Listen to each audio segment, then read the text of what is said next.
வணக்கம் நண்பர்களே, நான் Manikandan. This is Mani's travels with hope. இது மாதிரி தொடர்ந்து பல வீடியோக்கள் வரப்போது. அதுக்கு நீங்கள் செய்ய வேண்டியது எல்லாம் நம்ம சேனலில் சப்ஸ்கிரைப் பண்ணி ஆதரவு கொடுக்க வேண்டியது மட்டும்தான். இன்றைக்கி இந்த வீடியோவில் நம்ம பார்க்கக்கூடிய ஒரு கோரிக்கை என்ன அப்படின்னா, கோயம்புத்தூர்லேருந்து காட்பாடி வரைக்கும் ஒரு பயணிகள் ரயில் வேண்டும். ஏங்க, ஒரு நாளைக்கு கோயம்புத்தூருக்கும் காட்பாடிக்கும் நிறைய ட்ரெயின் இருக்குது, அப்புறம் ஏன் பயணிகள் ரயில் கேட்குறீங்க அப்படின்னு தானே கேட்கலாம். இது என்னுடைய கோரிக்கை அல்ல, கோயம்புத்தூர் மற்றும் திருப்பூர் ஈரோடு பகுதியைச் சேர்ந்த மக்களினுடைய கோரிக்கை இதுதான். ஏன்னா காலையில் 6:20 மணிக்கு இன்டர்சிட்டி எக்ஸ்பிரஸ், கோயம்புத்தூர்லேருந்து சென்னை வரைக்கும் செல்லக்கூடிய இன்டர்சிட்டி எக்ஸ்பிரஸ் காட்பாடி, ஜோலார்பேட்டை, ஆம்பூர் இந்த மாதிரியான நிலையங்கள்லாம் நின்று போகுது. ஆனால் கோயம்புத்தூர்லேயே அன்ரிசர்வ் பெட்டிகள்லாம் ஃபுல்லாகிடுது.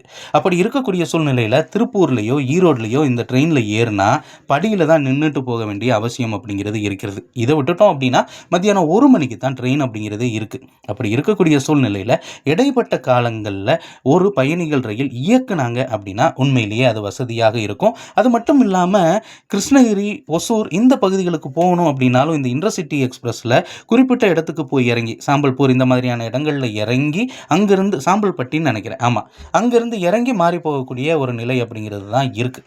இதை தவிர்க்கிறதுக்காக மற்ற இரவு நேர ரயில்கள் நிற்காமல் போகிறதுனால இந்த ட்ரெயினில் கூட்டம் அதிகமாக இருக்கிறதுனாலையும் ஒரு புதிய ரயில் வேண்டும். அது பயணிகள் ரயிலாக வேண்டும். காலையில் 8 மணிக்கு புறப்பட்டு அங்கிருந்து திருப்பூர், ஈரோடு, சேலம், ஜோலார்பேட்டு வழியாக காட்பாடி போயிட்டு ரிட்டன் மாலை நேரத்தில் காட்பாடியிலிருந்து புறப்பட்டு கோவை வரைக்கும் வரக்கூடிய அந்த ரயிலாக இயக்குனாங்க அப்படின்னா பல்வேறு பகுதி மக்களுக்குமே அது பயனுள்ளதாக இருக்கும். நிச்சயமாக இந்த ரயிலுக்கான வரவேற்பும் அதிகமாக இருக்கும். அது மட்டும் இல்லாமல் ஆபத்தான முறையில் பயணிக்கிறதையும் தவிர்க்க முடியும். நீங்கள் நல்லா பார்த்துருப்பீங்க, படியில் நின்று பயணிக்கக்கூடிய பயணிகளை நம்ம பார்த்துருப்போம். அதுலேயும் இந்த வார இறுதி நாட்கள், வார விடுமுறை நாட்கள்லாம் பயணிக்கக்கூடிய பயணிகளின் நிலைமை ரொம்ப மோசம் அப்படின்னு தான் சொல்லணும்.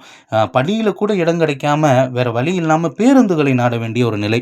இப்போ காட்பாடிக்கும் கோயம்புத்தூருக்கும் நம்ம ட்ரெயினில் போனோம்னா 6 மணி நேரத்தில் போயிடலாம். ஆனால் பஸ்ஸில் அதிகம் வருமா எதிர்பார்ப்போம்.